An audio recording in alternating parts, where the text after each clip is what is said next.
Olá pessoal, tudo bom? Eu sou Natécia Guerrido, a primeira booktuber do Maranhão, e você está no canal A Beletrista. Vem comigo?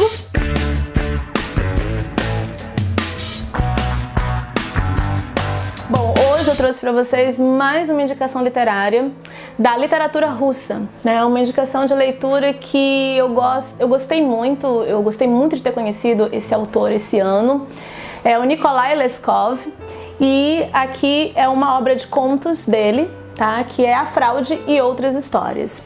O Nikolai Leskov é um autor que viveu na segunda metade do século XIX na Rússia e publicou seus escritos por volta de 1860 e até 1890. E inclusive aqui tem alguns contos, né, que foram publicados após a sua morte. O Leskov, ele não é tão conhecido internacionalmente quanto seus contemporâneos, tá? E que eram, na verdade, o Lev Tolstói, o Fyodor Dostoiévski e também o Anton Chekhov, considerado, né, um grande mestre dos contos, do gênero conto, que eu também sou muito fã. O Leskov, a gente poderia assim, destacar duas características muito próprias dele, e que talvez por isso, na segunda metade do século XIX, ele não tenha sido tão celebrado, né, porque ele não seguiu exatamente o estilo realista, por exemplo, de um Dostoiévski ou de um Tolstói. Mas enfim, ele tem uma escrita muito irônica, muito crítica, muitas vezes, né, crítica demais. Ele tem uma característica também do narrador, inclusive Bakhtin estuda o narrador do Nikolai Leskov, dos textos literários do Nikolai Leskov, porque é tipo como se fosse um narrador dentro de outro narrador, como se houvessem dois narradores, né? Então a história começa sendo contada por um narrador e aí depois entra o segundo, que é como se fosse assim, eu escutei do fulano a seguinte história, e aí é esse fulano que passa a contar a história dali em diante. E a segunda característica que nós podemos apontar seria a linguagem popular que o Leskov faz questão de inserir nas suas histórias. E isso se deve ao fato de ele ter feito várias viagens de trem pelo interior da Rússia quando ele era mais jovem, quando ele tinha ali entre 20 e 30 anos. Ele começa a escrever e publicar depois dos 30. E ele vai ter contato com o povão russo, né? E com todas as tradições seculares russas também. E com todas as etnias, né? Que a Rússia é um território imenso, que possui algo em torno de 160 grupos étnicos, tá? Ou seja, tem uma característica aí que é a diversidade, né? E essa diversidade é a que o Nikolai Leskov ele tenta inserir em suas observações, em seus textos. Ele vai ter contato com os mujiks, que são os camponeses, com as damas interioranas, com as tradições, com os contos orais, né? Com as histórias que eram passadas de geração em geração. E ele vai fazer disso algo bem relevante, mas também por isso não vai ser bem compreendido em sua época.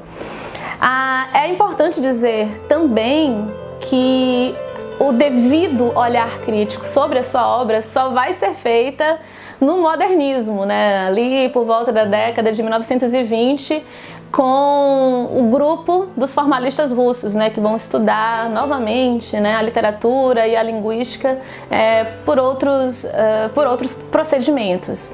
E dentre esses formalistas russos, os que vão mais se deter na escrita e na produção do Leskov é o Maxim Gorky e o Viktor Shklovsky.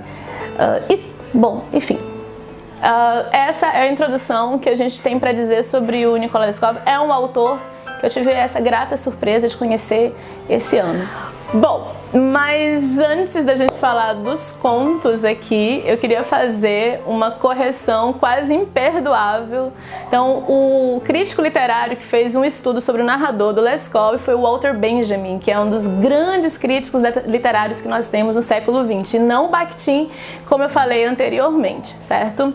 Essa coletânea, ela traz 6 contos, foi publicada pela editora 34, certo? E eu selecionei dois, né? Como eu falei, eu selecionei dois contos para trazer para vocês hoje aqui no canal. Tem um que eu fiz a resenha que tá no blog A Beletrista e vou deixar aqui embaixo no box de informações o link para lá, tá? Por favor, nos visitem no blog, porque lá também tem muitas outras indicações de leituras sempre, tá bom? Lá eu falei sobre o conto A Propósito de A Sonata a Kreutzer. E aqui eu selecionei Águia Branca e A Fraude, que é o conto que dá título à obra. Então vamos a Águia Branca. A Águia Branca se refere a uma condecoração, a uma medalha que o funcionário público russo recebe após ter concluído um relevante serviço para o governo. E o funcionário público em questão aqui é o Ilitch. Ele trabalha para o Ministério da Justiça e ele tem a incumbência de viajar para uma cidadezinha e investigar casos de corrupção que estão acontecendo lá. Então ele vai fazer assim uma espécie de auditoria nas contas dessa cidade. E o prefeito, ele vai tentar distrair o Ilitch do seu trabalho. É um prefeito muito culto, que gosta de organizar saraus e jantares, né, intelectuais na sua casa. E ele convida o Ilitch várias vezes, mas o Ilitch é um cara muito focado e recusa todos esses convites. Também o prefeito destaca um funcionário público da prefeitura para ajudar o Ilitch no que for preciso. Esse funcionário público é o Ivan, é um jovem de mais ou menos uns 25 anos. Ele não é só funcionário público, ele também é ator e ele também participa desses saraus na casa do prefeito, mas também ele é muito querido na cidade, todos gostam muito do Ivan, tá? E o Ilitch também simpatiza muito com ele e um dia convida o Ivan para almoçar na sua casa. E aí acontece um detalhe que também é característico da narrativa do Nikolai Leskov, que é a virada brusca nos acontecimentos. A virada brusca é muito interessante porque dá um susto no leitor, um susto bom e às vezes um susto que, né, você precisa assim, parar para rever a história até aquele momento. E o susto em questão é o seguinte: o Ivan, depois desse almoço, ele morre repentinamente. E todo mundo da cidade não consegue acreditar, tipo assim, como assim? Né? Jovem, saudável, na flor da idade. E ele morreu depois do almoço na casa daquele cara que veio pra cá fiscalizar a gente. Tem alguma coisa errada, mas enfim, investiga, não tem nada de errado. Inclusive as pessoas começam a conjecturar, tipo, será que ele envenenou o Ivan? Será que o menino foi envenenado? Nada disso aconteceu. O Ilitch não consegue terminar o trabalho dele na cidadezinha, é convocado de volta a São Petersburgo e lá ele acredita estar assombrado pelo fantasma do Ivan. Por isso é que esse conto, Águia Branca, é um conto do gênero fantástico, né? Porque a gente fica hesitando entre o que é real e o que talvez não se consiga explicar, né? Será que realmente isso aconteceu ou será que não? A grosso modo é isso, porque senão a gente vai ter que dar uma aula aqui sobre o gênero fantástico e invocar um outro teórico russo, que é o Todorov, que é quem melhor fala sobre o fantástico na literatura. Mas enfim, isso é coisa para outro vídeo, né, daqui do canal. Na verdade, eu como leitora, eu enxergo a seguinte crítica aqui. Eu penso que o prefeito misturou as coisas ali, deve ter feito alguma coisa para atrapalhar o trabalho do Ilitch. E eu não tenho tanta certeza assim se o Ivan morreu mesmo ou se foi tudo uma farsa. Mas outras coisas acontecem depois que o Ilitch volta para São Petersburgo e que, é claro, eu não vou contar aqui porque este canal não dá spoiler. Então eu sugiro que vocês leiam e é um conto que vale muito a pena. Tá bom? Já o conto A Fraude nos faz adentrar mais ainda no interior da Rússia, ter contato, né, com toda a vida interiorana que o Leskov tanto gosta de retratar em suas histórias. E também aqui mostra o polemista que ele era, porque ele vai tratar de um tema bem delicado nesse conto, que é a xenofobia, mais especificamente voltada para os judeus e para os romenos. A história é narrada por um ex-oficial militar tá? Que é, na verdade, aposentado. Então ele vai lembrar, ele vai puxar conversa, ele está numa viagem de trem, ele vai puxar conversa com os passageiros que estão ali. E ele vai falar sobre um caso que aconteceu na juventude, quando ele era jovem. Então o regimento do qual ele fazia parte foi destacado para o interior, para uma região que é chamada de Moldávia. Nessa época aqui, no século XIX, a região da Moldávia pertencia à Rússia. Hoje é um país independente que fica ali entre a Romênia e a Ucrânia, certo? Então eles vão achar que eles vão ser muito bem recebidos no interior da Moldávia, com todas as pompas, vão beber, vão comer, vão flertar. Todo esse ambiente militar é muito próprio também das narrativas russas a propósito, né? A gente tem isso daqui, não só no Leskov, mas em outras narrativas. Inclusive, no outro vídeo do canal eu falei sobre isso aqui, eu falei sobre, na verdade, os contos do Pushkin, tá? Depois assistam lá, que foi o vídeo de fevereiro desse ano. Bom, enfim, vamos fechar esse parênteses todo. O que acontece é justamente o oposto. Então, esse regimento vai ser muito maltratado, vai ser humilhado pelos comerciantes, pelos proprietários de terra, inclusive pelas damas do interior, que aqui ele chama de cuconas, tá?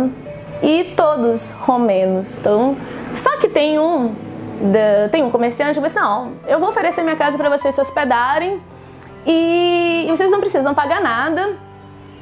E era um cara que era escrito aqui como um cara de fala mansa e que gostava de recitar versos. E o narrador, inclusive, diz assim, olha, desconfie de quem gosta de ficar falando desse jeito, porque pode ser que isso venha mascarar alguma coisa do caráter da pessoa. E é justamente isso que acontece.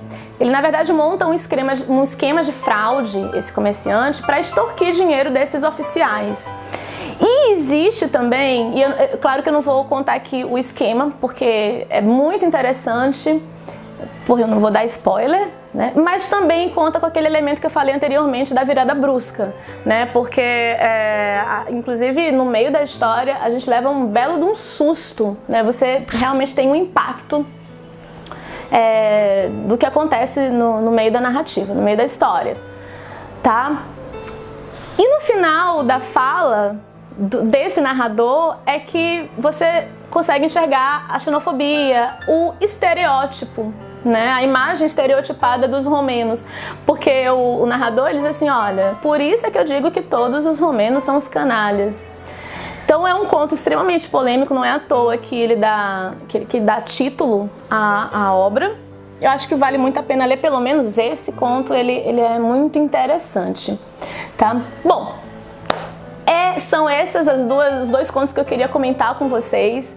Vejam lá, me visitem no blog, tá? Pra conhecer mais o que a gente anda indicando por lá. Me sigam no Instagram para saber o que mais eu estou lendo. Ler os russos esse ano é um projeto pessoal, certo? Não só porque, não tanto pela questão da Copa estar sendo na Rússia, mas já era um projeto antigo que eu tinha determinado para mim desde 2017. Eu sou apaixonada pela literatura russa e algumas vezes eu vou trazer aqui para o canal esses autores que de vez em quando também me trazem boas surpresas. Bom, se gostaram do vídeo, deixem o seu like, compartilhem. Beijo, até a próxima. Tchau!